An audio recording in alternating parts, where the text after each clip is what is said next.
Dit is Bergkamp! Dit is Bergkamp! Persie, ja! Daar is hij! Ja! Daar is Klaassen, goal! Welcome to podcast 52 from Football-Oranje, your home of Dutch football. I'm Michael Statham and I'm joined by Michael Bell to talk about Ajax's Champions League heartbreak against Tottenham, the end of the Eredivisie season, and a look at the Netherlands squad for the upcoming Nations League semi-final. We're available on YouTube, SoundCloud and iTunes. Make sure you like and subscribe wherever you're listening, as we really appreciate your ever-growing support. Enjoy. Mike, let's depress ourselves. Let's talk about Ajax losing the Champions League. So they were 1-0 up after the first leg and they're 2-0 up at half-time. And what happened in that second half? Why do we find ourselves talking about such a missed chance in the history of Dutch football for a Dutch team to get so far in the Champions League? Yeah, I mean, it's difficult to talk about because it was so close, and you know, if you're an Ajax fan, you're absolutely gutted, and at the end of the full-time whistle I was absolutely furious. You know, I didn't want to speak to anybody, go straight to bed. You know, it's one of those sort of moments where football can be very cruel, and sadly for Ajax it was their turn for a moment like this that happens, you know, once in a blue moon.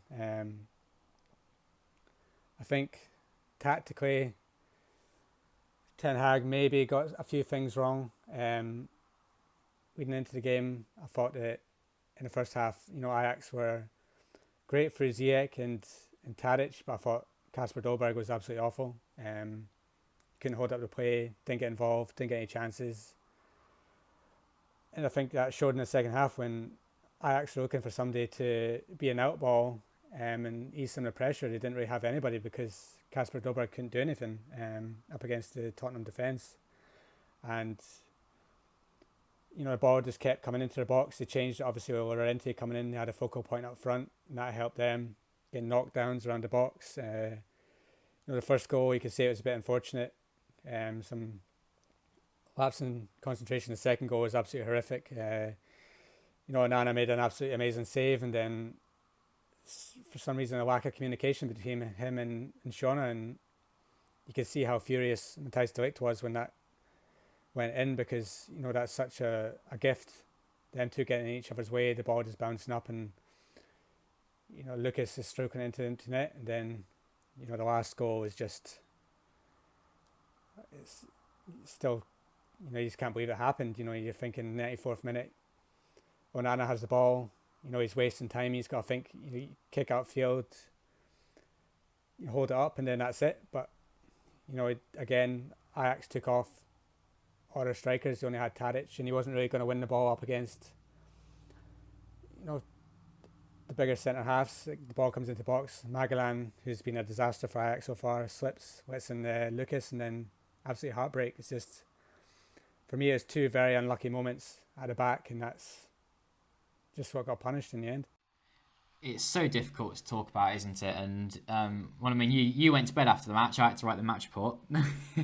But it's so difficult, and you just think, and another day that doesn't go in, and they survive. They go to Champions League final, and deservedly so. And Spurs only turned up for 45 minutes of that semi-final, and it mattered because it just felt like Ajax were dead on their feet, and they ran out of energy because of all the fixtures they've been playing. They've essentially been rotating the same 15 players or so for a long time this season. The starting 11 is almost always the same, and it just showed they were dead on their feet. And we had so many questions this week sent in to us. Thank you for those, and a fair few of them were surrounding Ajax and the Champions League, the fallout from it all. But you know, to concede 3 goals in one half the way they did, I just can't help but think all the time about that goal that went in, but also in the 92nd minute, so in injury time, there's 5 minutes, but when Dusan Tadic is free and he's running through on goal, I think there's two Ajax players against 3 Spurs defenders. Why doesn't Tadic turn and take the ball into the corner? He did do that another time in injury time, and unfortunately he ran it out of play. But he did take the shot, and I know it's the Ajax way. They want to attack, they want to entertain the crowd, but it just mattered so much at that moment in time to kill the play, kill the game, kill the moment. And I know that it's going through his mind to think, well, if he scored the goal, we put the game to bed. But it's ambitious. It's not even 1-on-1. Like, he's got to cut in and take a shot from 20 yards out. He needs to turn around and take that ball into the corner. And someone as experienced Tadic, I wonder if he still is dwelling on that moment he had to just take it away. But of course, yeah, there were defensive errors, and that when Magajan or Magayan, however you say it, he slipped, and he's just such a calamitous defender. And he was brought on to solidify the defence and just get rid of everything, and he didn't. And I just think he's been a waste of money for Ajax. The last few moments, it's just errors all over the place. You can imagine they were very nervous, and Spurs are just throwing the kitchen sink at them, but they've got to deal better with it, haven't they? And you think about it, you've got probably the most experienced player, the player that's been at this level the most, sitting on our bench, and you're wondering why in that second half when everything was going wrong and Tottenham were just battering them and they couldn't hold up the ball, why didn't they turn to Huntelaar? Why didn't they bring on one player who probably could have held it up? And probably the only player that could take the ball into the corner and has got the strength to actually hold off some defenders. If he had come on instead of maybe Sint-Graven or Magalan, you can even put Huntelaar at the back. He's adept at winning balls in the air. He could challenge for high balls, and then he could hold it up in the front and move Dusan Tadic a bit deeper. I just think that you had that one player on the bench who could have made a difference and kept his cool, and he wasn't even brought on. So I think that was a big mistake. And hindsight's a great thing, and you look back on things and you think that, yeah, usually if a coaches want to shore things up, they bring on an extra defender. There's some things were going wrong, some players were getting tired. That's why Veltman came on, and I think Sint-Graven did well when he came on. I think he's a player that I want to see more of next season. But just if you've got somebody like Huntelaar and you don't bring him on, I think that's just a big mistake, especially when he's been in good form for Ajax recently, whereas Kasper Dolberg hasn't. Huntelaar started the cup final, scored. He started again today against Utrecht, scored. He's a man for the big moments, and you just think it's such a waste to not have him on at all, especially when you're missing somebody like Neres who could have made a big difference as well. Yeah, I totally agree. I still can't help but wonder why, when Neres was ruled out from starting the match, why didn't he turn to Huntelaar? Because of the games he's been playing, he can't have been too tired to play, because yes, he's getting old, he's 35 and he played the cup final at the weekend, but he's got to be fresh enough to play such a huge game when Dolberg really, apart from netting some goals in that, in his sort of 4 or 5-0 wins, those late goals, apart from those, his general build-up play has been pretty poor, and he doesn't score important goals. So I can't help but wonder why Erik ten Hag would have chosen him for the game. But we could talk about this for a long time and what could have been. And I just think that it's a missed opportunity, isn't it? And one of the questions we had from Will, he said, with UEFA exploring options of revamping the Champions League format, was Ajax the last great chance for a smaller club to win the Champions League? And can now Mark Overmars open up his checkbook to bring in more talent and be more competitive? What do you think about that? Is it a missed opportunity for Dutch teams? Well, you have to say yes. I don't think there'll be another campaign like this where, you have some of the big, huge European powers that just took their eye off the ball so spectacular. I don't think that you'll see a Real Madrid side this bad in the next coming seasons. I don't think, Juventus will be geared up a lot better next season. I think that the bigger Spanish teams will make a big play for it next year. And, this is, if Ajax had got through, they were playing Liverpool, it's another team that, it's a great team and they've got great players, but it's one that the game's winnable. And you've got to wonder if a Dutch side will ever have that chance again. The smart money's on no. You got to think that, yeah, it's probably the end we'll see of Matthijs de Ligt, and Hakim Ziyech got a standing ovation as he went off today. That seemed to be what it looked like his last home game in Amsterdam. Maybe it was them trying to convince him to stay. I know there's a petition out there from some Dutch politician trying to convince him to stay, whether that would work or not. This Ajax team's probably going to be torn apart this summer. New faces are coming in. They've spent some money already.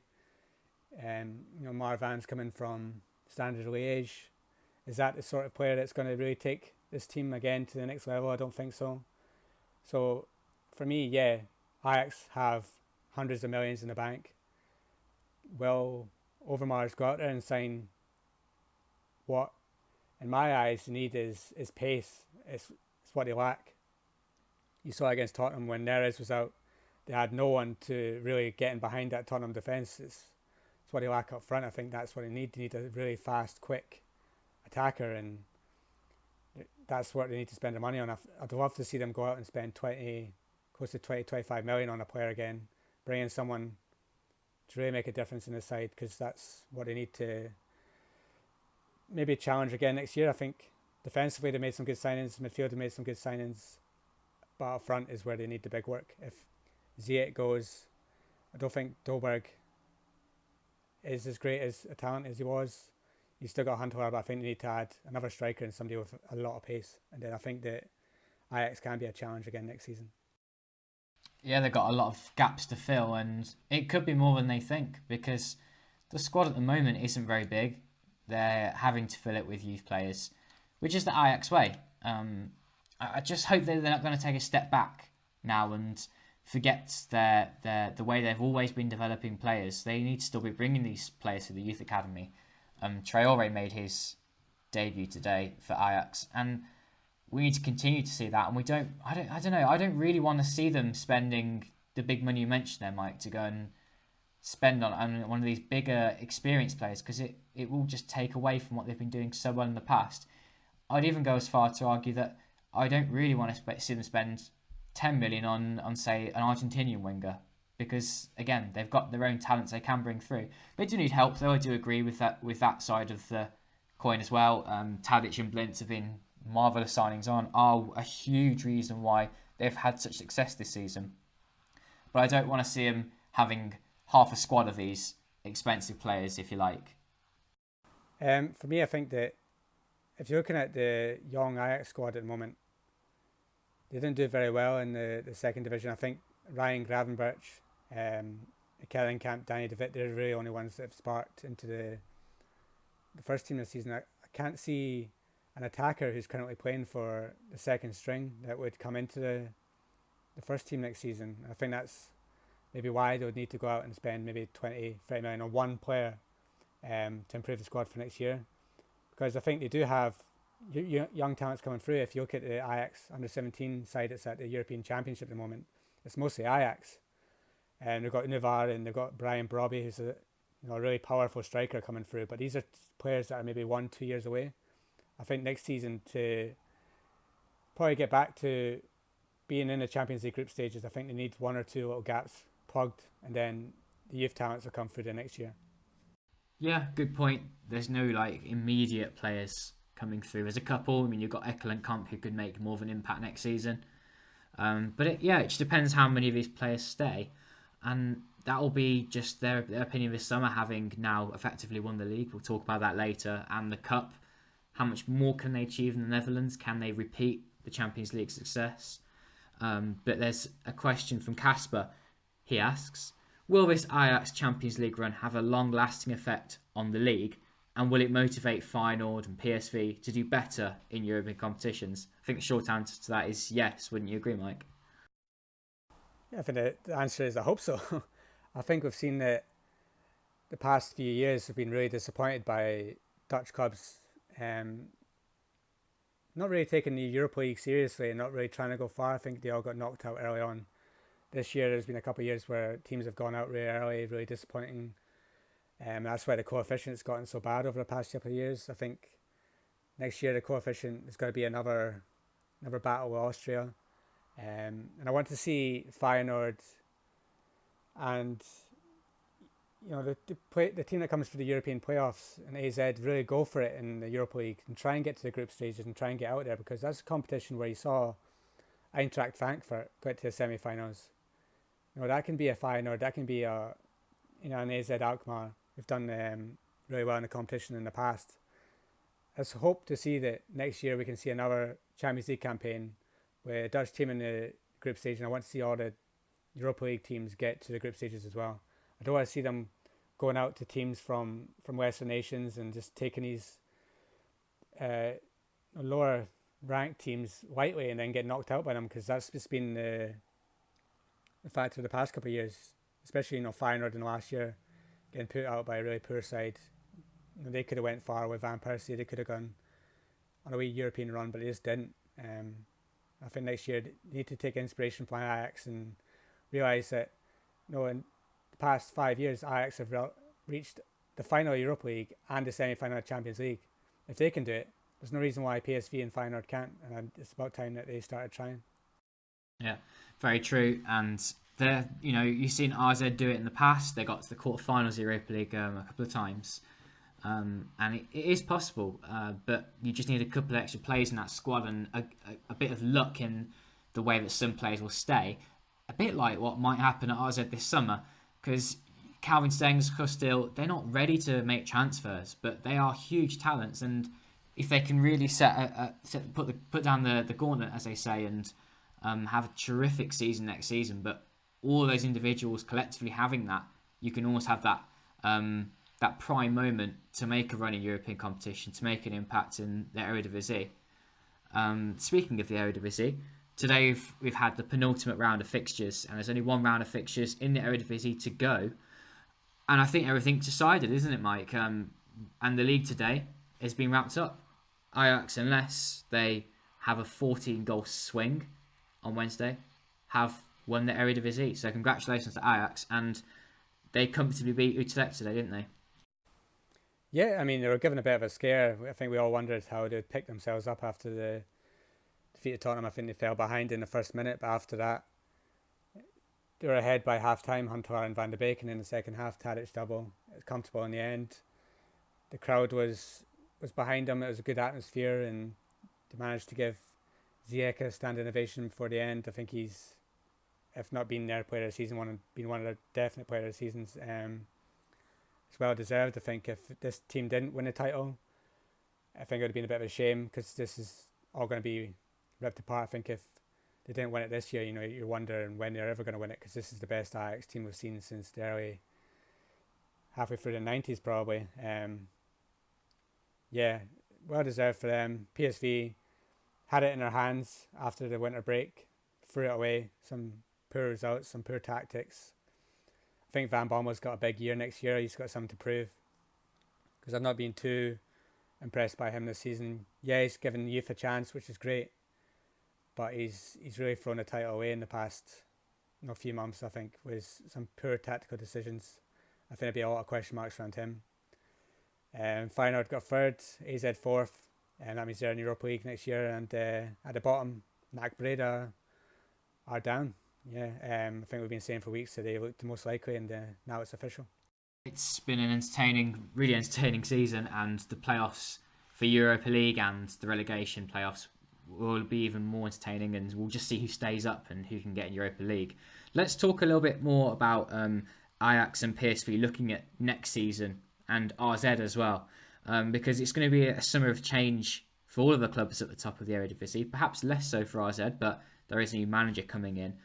A few questions from people on Twitter about transfers. So the first one was from Marcus, and he was wondering if Donny van der Beek will stay. What do you think, Mike?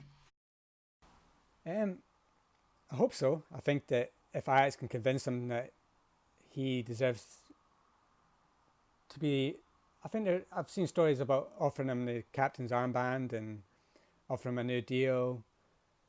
I think if they can sway him that the team would be built around him and he'd be a major part of it next year, because at some points this season he wasn't even in the team. He was on the bench, he was unhappy, he was saying he was going to leave, and then it seemed to be that there was only going to be one way, he's going out this summer, but then all turned around, he's become an absolute major player in the past few months. He's been huge in their Champions League run, and now he's got probably the biggest teams in Europe being linked to him at the moment. Real Madrid, Barcelona have been linked in the past couple of days. Tottenham, I've said they're after him. Teams from Germany, Bayern Munich, Borussia Dortmund. If these clubs firm up their interest, then it's going to be hard to keep him. But he is a player that Ajax could build a team around next season and give him a lot more responsibility, and I just hope that sways his decision. Yeah, for example, giving him the captaincy might be one way to do that, especially with De Ligt going to where we're not sure of. Where do you think De Ligt might go? Jacobi on Twitter, I was asking that, because we're always wondering, aren't we, where might suit him best. But what do you think's most likely at the moment? Do you think he'll join Frenkie at Barcelona? I think all stories point to that being the most likely, and then it's only in the past couple of weeks that Liverpool seem to have come into the fray, Manchester United as well. But I'd love to see him at Barcelona. I think that if them two can become key members of the first team squad, it'd be great to see Frenkie and De Ligt stay together, because not only will that help Barcelona because they know each other so well, but it'll help the Dutch national team, because if you've got them two playing together week in, week out, it's going to help in the national team as well. The only other thing I would say is, for helping the national team, is if he was to play week in, week out with Van Dijk at Liverpool, that would be a great factor for Netherlands. I think Barcelona would be first choice for me, Liverpool second. And what about Erik ten Hag? Cam's asked on Twitter, do you think that he will leave in the summer? We covered this in a previous podcast, and we were discussing whether he may have hit his ceiling with Ajax, and actually winning the league, winning the Cup, Champions League semi-final is the right time to go and move on, because it's almost like a great opportunity, isn't it, to make the most of any interested clubs to make a step up. Do you think Ten Hag will be thinking like that, or do you think that he has other intentions? For me, he's got to have ambition, and I think that somewhere like Bayern Munich, where he's been before, he has a relationship with, if they eventually came in from it, it'd be pretty hard to turn down. But if I was him, I'd be very wary of his career maybe going like Peter Bosch's. He had a very successful European campaign, got picked up by Borussia Dortmund, and it all went wrong. It's not been so long since there was a lot of criticism around Ten Hag. A lot of people saying that he wasn't really the one in charge. He was losing the dressing room. A lot of players weren't happy. And I think this Champions League run's really masked that for a lot of big clubs, and basically the papers in Spain, Germany, England, who are linking Ten Hag with these bigger clubs, probably don't know that a few months ago that there was some doubts around him. So I think that next season will be huge for him. If he can repeat this, win the title, win the cup again, go on a run in Europe, then yes, he deserves to be linked with the biggest clubs in Europe. But right now, there's still a few question marks for me around him, and I think he should stay another year at Ajax at least. Yeah, so do I actually, and he can really kick on. He hasn't been at Ajax for a long time, and he can really establish himself, and maybe he could even repeat a very good European run. It might not be as successful as this one, but if he can keep some of these players together, and he's lucky to keep Hakim Ziyech at the club, for example, with Tagliafico already committing his future, and if he can keep Van der Beek at the club, you just never know that something similar could happen again. And a question from Jordan. Let's talk about PSV now. He says, which PSV players are most likely to leave Eindhoven this summer, and will Maxi Romero become the number one striker next season? I think the two most likely are Bergwijn and Lozano. I think they're both heading out. Then you got to look at Pereiro as well. I think that's three that are definitely on their way. I think there was an article this week in the local paper that was suggesting that it was going to be an exodus, because you had the likes of Zoet and Luc de Jong, who are both very open to a move abroad. So that's 5 or 6 key first team players that could all go, and then there's interest at the moment around Dumfries and Angelino, who I think's had an absolutely outstanding campaign at left back. So Daniel Schwab as well, I think he's having some family issues and he wants to move back home. I think he's going to expire in contract. So yeah, I mean, all round there could be losing 5 or 6 players this summer.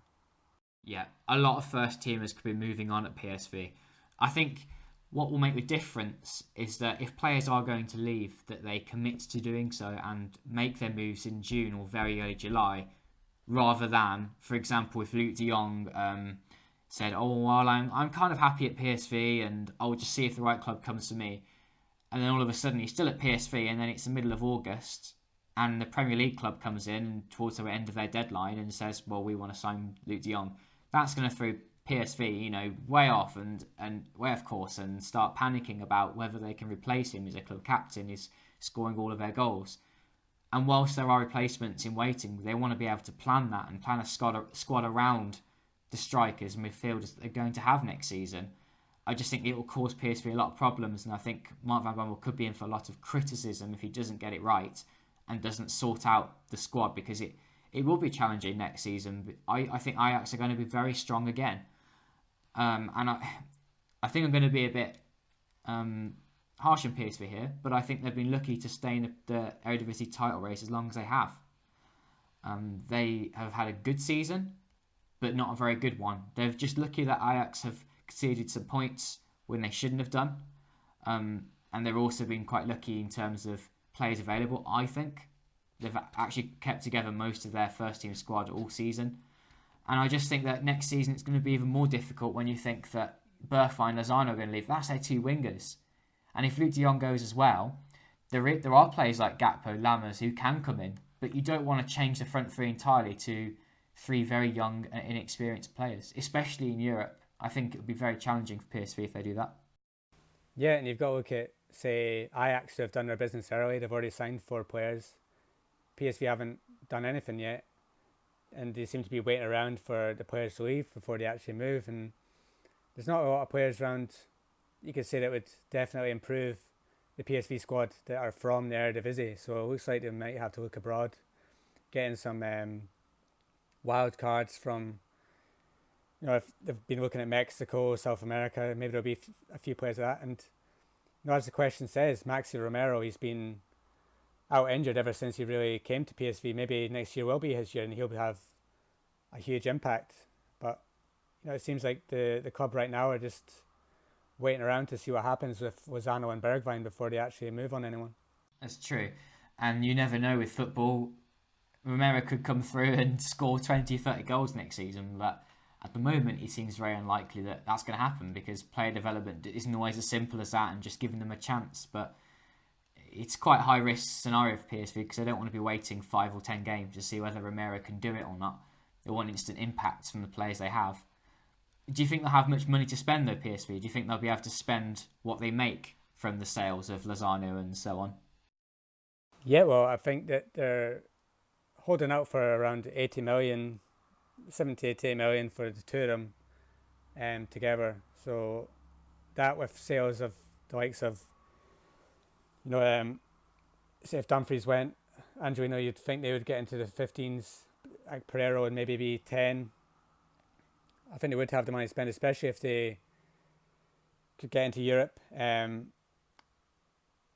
think that for me, the whole squad needs a bit of an overhaul. I'm not very happy with their midfield at the moment. I don't think it's too good.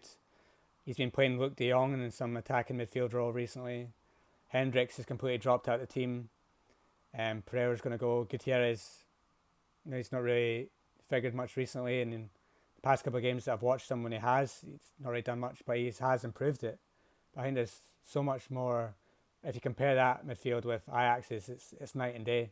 There's so much creativity and movement in Ajax's, whereas PSV is just a bit stagnant and lacking ideas. So I think that's the key area for me, is the midfield in the front. They really need to overhaul it completely for next season, or Ajax are going to wipe the floor with them again. Yeah.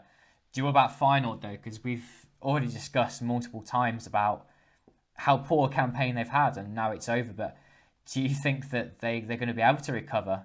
There's a lot of players that just don't seem like they want to play there at all. Yeah, I think I've been talking about it for all year, really. I think stagnation is really a word I can use, because everything went stale under Van Bronckhorst. That's why he's decided to leave. And you look at the players that are there, there's so many young talents coming through, but they're just not getting used. And instead they were relying on the likes of Jordi Clasie, who, why did they bring him back? I mean, there was actually no point to it. He never won anything while he was there, but he brought him back because he was maybe a fan's favourite, and he's not really done much. He's probably put himself in a lesser light with the fans by coming back and not being as good than if he just stayed away, because I think he's been really poor this season. And there's like the Turnstraw, some of the people at the back, Botaheen's already saying that he wants to maybe move abroad. Van der Heijden, these players just aren't good enough for a title race. And I think, again, it's a squad that needs an absolute overhaul. But unlike Ajax and unlike PSV, none of these players that they sell are probably going to bring in the 30-40 millions. I mean, they've very missed a big trick with Jorgensen. They should have sold him to Newcastle when they came in from, because they're going to get nowhere near 15-16 million for him again. Van Persie's gone, he's retired. You look around the pitch, Valhena is probably the only one that you'd say they'd get some decent money for. And then maybe next year with Stam coming in, he's just going to have to rely on youth, because that really looks like their only option. Yeah, what a poor situation they've had there. But then you look at Pek Zwolle. Stam hasn't got a lot of great players to work with, but he, despite a few wins they had in a row to sort of secure their Eredivisie status, they really haven't had a good campaign themselves. And I wonder how much of that is down to Stam. Like, is he capable enough to look after this Feyenoord? That's a big question mark around him. I mean, yeah, I've not been too impressed. Yeah, he's kept Pek Zwolle up, but then you look at their squad and you should say, yeah, they're much better than the teams that are below them in terms of talent of their squad. So they've done what is expected of them. They've not done more. He's not suddenly come in and they've started beating everybody. They've basically secured their survival and then they lost a few games that they shouldn't really have. So I think big question marks of him going into Feyenoord. I know he wasn't universally liked when he was at Reading. I don't think, if you're a Pek Zwolle fan, I don't think you'd say that he's done an absolutely amazing job with them. So yeah, is he a man to bring through young talents and nurture them? I have my doubts. I think he's handed in a few targets to the Feyenoord directors, and the players like Yunus Namli, who's at Pek Zwolle. Yeah, he's Pek Zvolle's best player, but is he good enough for a Feyenoord team that you'd think would be wanting the title? And probably not. So I think it's another year of rebuilding for Feyenoord. I think it's a club that relies on bringing through talents and then selling them for money, whereas I don't think that's going to happen this summer. So you're going to look at next year, maybe hopefully the likes of Dylan Vente and Koku can come into the first team and really lift the side, because that's really the only chance they've got of doing something good next season. Feyenoord are looking for these youth players to really step up. However, Stam, looking at his time at Pek Zwolle, he hasn't really nurtured or helped develop Sepp van den Berg. Yes, he's 17 and playing at centre-back. That's a big position to play at that age. But before Stam came in, he was playing regularly. Now he's not. Now he's not really getting a game. He played in the final home game of the season for Pek Zwolle. But yeah, again, just leaving him out. And I don't think that's a good sign that Stam really trusts the youth to come and play for his side. Van den Berg hasn't been perfect for Pek, but also you've got to give him the chance. You've got to try and develop him. And that then leads me on to the question from Alex. And it talks about RZ. We touched upon it briefly earlier. He would like to know if RZ will be able to keep their key men and mount a challenge for top 3 next season. Now, we agreed, didn't we, Mike, that RZ will be able to keep, I think, their best players and hopefully add to it, because they have got some players coming back from injury. They've also got positions they can definitely strengthen in. But is this an opportunity that RZ needs to take looking into next season? Because they finished this one pretty well, haven't they? They beat PSV today. Yeah, I mean, they've beaten Ajax and PSV in recent weeks. Gus Till scored both goals. He's really come into form in the last few weeks. I think he was really poor at the start of the season. He was one that was, broke into the Netherlands side last year, and there was big things expected from this campaign. It's not really happened to him. But yeah, I think he's not done well enough this season to really warrant a move. I've seen him being linked with some Russian clubs. I don't think that would be the right move for him at all in his career at the moment. So yeah, I think you can see him. Calvin Stengs just signed a new deal. Boadou's just come back from a major injury. He's going to stay. Then you look at, Adam Myers had a great season. He's just come out of contract. Maybe they can convince him to stay another year. Koopmeiners is still going to be there. And if they can add one or two players I think need another centre back, because I think Stam's getting older. They've been playing Koopmeiners in there. I think they need another centre back. And for me, Bjorn Jansson's been pretty hopeless. But they've got Ferdi Druif, who's been on loan at NSA this season. He's the top scorer this season in the second division. So I think they've got another striker coming through the youth ranks who I think they should give a chance to next year. And yeah, I think they can really build on this campaign. And if you said to me right now, if you looked at the squads of AZ and Feyenoord and the chances of who's going to finish third next year, I'd say AZ probably have a better chance. Yeah, I'm agreed. Just want to point out that I think you said that Jaap Stam is ageing in the AZ defence. I think you meant Ron Vlaar. But you're right. They need these centre-backs, and Koopmeiners needs to play midfield again for me.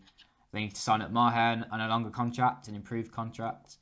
And Matt Sunchin's in attack. I don't think he's been all that. I don't really know why he's playing in the striker's role, and why they just didn't play Bjorn Janssen for more games at the start of the campaign to give him a bit more of a chance. Unless Van den Brom in training just looked at Janssen and thought, no, he's rubbish, we signed the wrong player, to then keep playing Sunchin the whole campaign, because he's a midfielder playing in a striker's role, and whilst he can link some of the play together, he's not going to be a prolific goal scorer ever in his career, unfortunately. And yeah, if they can sign a new centre-back or two, a new striker, move on a couple of the players who maybe aren't quite AZ Alkmaar quality, they've got a good chance of mounting a top 3 challenge, yes. One last question about the Eredivisie before we move on to talking about the Netherlands squad for the Nations League, and it's from Marcus, and he asks whether Almere City can become the new team in the Eredivisie. Can they get promoted through the Eredivisie playoffs? A good start and in the promotion playoffs for the Eredivisie, but they've got a few challenges to go yet. And I have to say, Excelsior and De Graafschap, who are entering the playoffs from the Eredivisie, look like they're coming into a little bit of form towards the end of the campaign. Admittedly, Vitesse smashed De Graafschap 6-1 today. But I think both teams will go in there feeling a little bit confident that they can stay up. Yeah, I mean, Almere City, it's a new name that I would like to see in the Eredivisie. It would be a nice addition to the league, but I think there's stronger teams in the promotion playoffs. I'd look at NSA Nijmegen and Sparta Rotterdam. I think these are two that have the better squads, and you'd say would be able to give the Graafschap and Excelsior a bigger challenge. Almere City, they drew 2-2 with Cambuur away from home, which is a great result for them, but I think that they're lacking a little bit of quality to reach the actual Eredivisie. But I could be wrong. I definitely didn't see Emmen coming up, and they did, so who knows. It's really a gamble in the playoffs. Yeah, a gamble, but it does make it for entertaining viewing. And Emmen coming up with Dick Lekeen, what a campaign they've had, considering they came up for these playoffs and no one gave him a hope.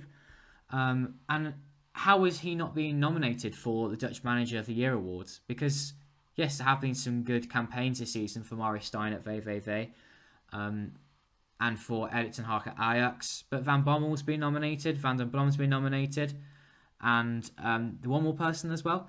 Could I just have the name of that one? Oh, I can't remember who it is now.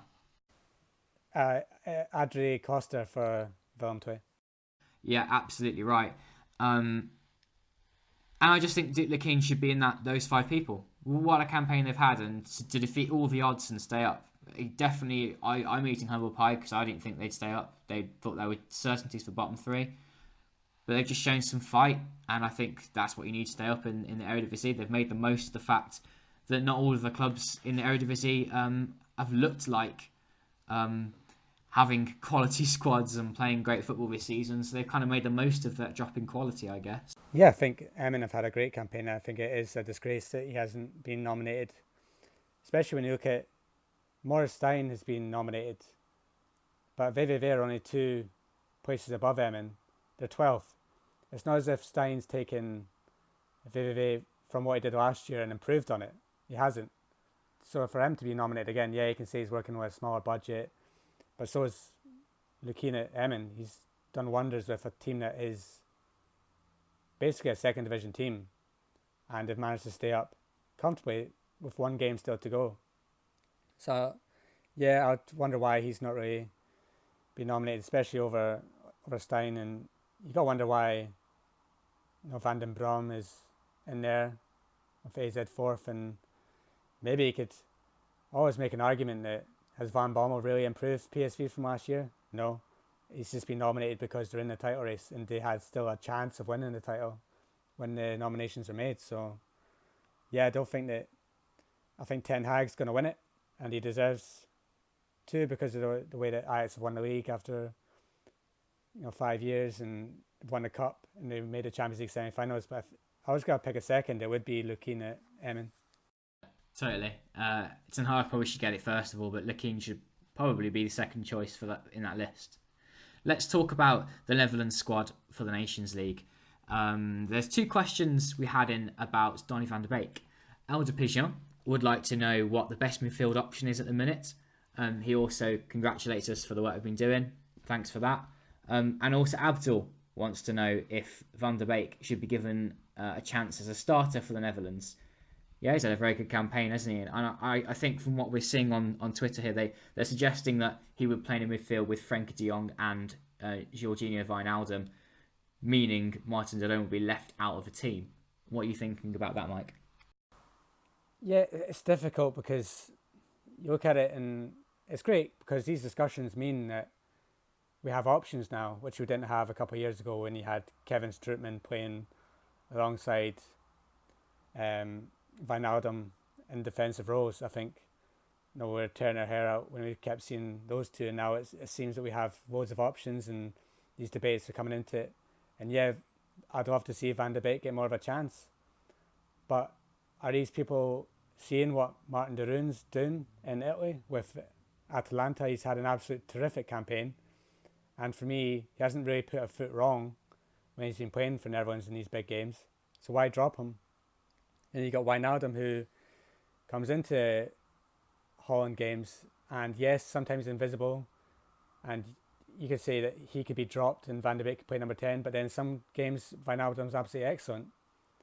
So I think Koeman, he said all along he likes to have a balanced squad, the same players playing each week, and I think he's going to stick with that going into the Nations League semi-finals. I think it's going to be a midfield of Frenkie, Wijnaldum and de Roon is going to be his first choice, and maybe if Van de Beek can come off the bench and impress, then that'll give him hope going into the games later on this year. But I just can't see Koeman changing his mind on that midfield three. No, and I think Van de Beek is an option for those games where the Netherlands are going to have a lot of possession and they're meant to attack. But the game against England, they need someone to sit deeper next to Frenkie de Jong, and de Roon is that perfect man. So I wouldn't change it, just like you wouldn't, Mike. And Van de Beek is always an option off the bench. And you look at that starting 11 now, and Ronald Koeman is just, I think it's just such a great job for Holland and how he set up the team, the tactics he's employed, and there's such a good spirit about the whole team. But it's because the team's now settled. The goalkeeper, the back four is looking pretty solid again. Now Dumfries has emerged to be the right back, but also Daley Blind is looking better at left back. And there was a time that we really were thinking that was the weak spot. That was the one we can really pick on. But his campaign with Ajax just fills you with more confidence that he can play at left back and he can do a job there. Midfield, as we just discussed, it seems to be pretty settled now. And in attack, Memphis has made the striker's role his own, flanked by Bergwijn and I guess a choice of other wingers. But who is that other winger that you would play if you were to play England tomorrow? Oof, that's a question. For me, it'd probably be Ryan Babel. I think his work rate defensively in the bigger games recently has been outstanding. I think that he deserves that place. I think if Quincy Promes, if he was setting the world alight at Sevilla, I'd say he'd come into the team, but he isn't. And Berghuis isn't doing that great at Feyenoord either. So I think Babel would get my pick. There was a time where I didn't rate Babel, but I think that he's won me round, Mike, finally. I think he deserves to play in the starting 11. He's just done a much better job defensively than other wingers can. Good form for Fulham as well. Good goals he's been scoring, showing his technique again. I just wish he had a bit more pace about him so that he could be a weapon on the break a bit more. But that's probably his age that hasn't helped him. He's a weapon for crosses, though. He's another head in there that can win headers, and it's been crucial in the past couple of games, him winning stuff in the air and getting knockdowns. He's just a really good option to have. His experience and his ability on that left wing and his work rate. I think he's just undroppable until somebody else emerges. Maybe a Danjuma or a Dilrosun next season. Or even if Daniel Malen can really hit next season with some great form, he could come into it to add some pace onto the wing. Because, Bergwijn's a tricky winger and so is Memphis, but the two of them don't have what you'd say is lightning quick pace. And I think that's something that we could look for in the future. Yeah, I agree. Last question about the Netherlands is from George. If you could choose one striker for the Netherlands squad who hasn't been called up, who would you select? If I was to pick one right now that hasn't been selected, it's not in the provisional squad, so not Weghorst, who hasn't really been in the squad recently, not Luc de Jong. For me, out of the options that Netherlands have at the moment, which are very, very small, I don't think Lammers is ready. I don't think Sierhuis is ready. Vincent Janssen's not playing. Out of all the Dutch strikers in the Eredivisie at the moment, if you had to pick one to come into your side, I would go with Huntelaar. I think off the bench, very experienced, and he can still score goals. And he loved playing for Holland, and he always had Van Persie in the way. His passion, his drive, his physical ability up front. I think he's a great option if you're looking for somebody just to sit on the bench, maybe that third choice. Why not Huntelaar? Yeah. Personally, I would choose Daniel Malen. But this is after me having a whole podcast to think about it. I did see this question beforehand, and we even had to discuss it, Mike, because we just couldn't think of anyone. There are Dutch strikers that exist, but are they actually good? For the Dutch national team, maybe not. And Marlon will be someone for the future.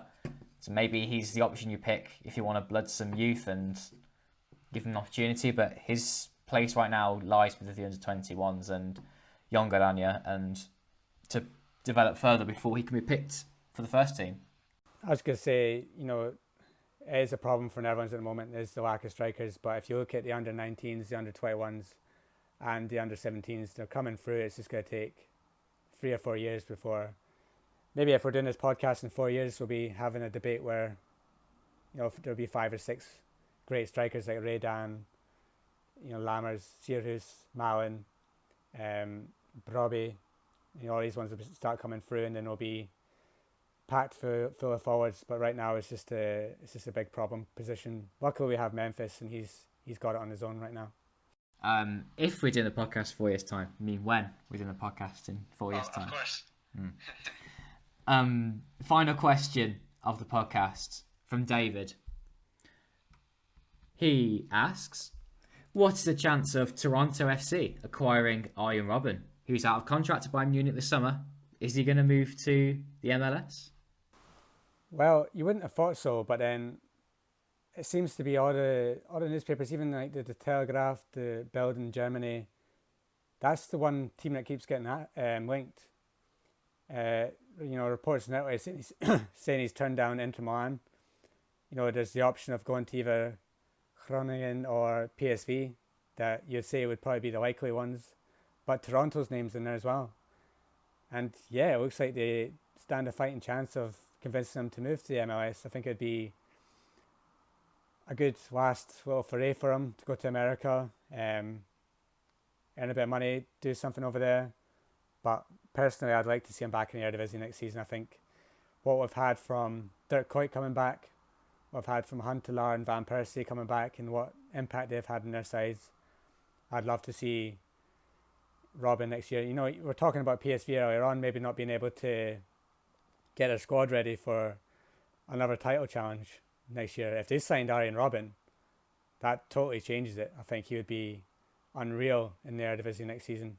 He'd be a bit part player. He'd be like Van Persie is now. You know, he'd miss out a few games here and there.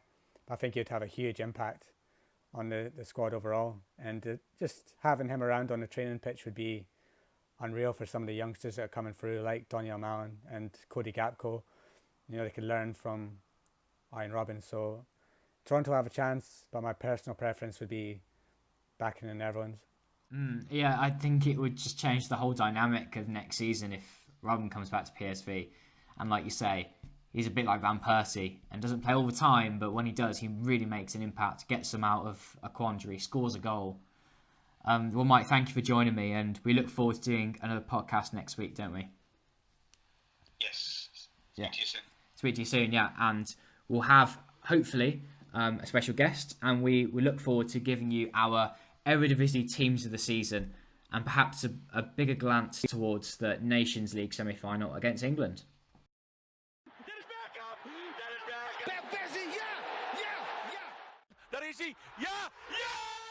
Daar is Klaassen, goal!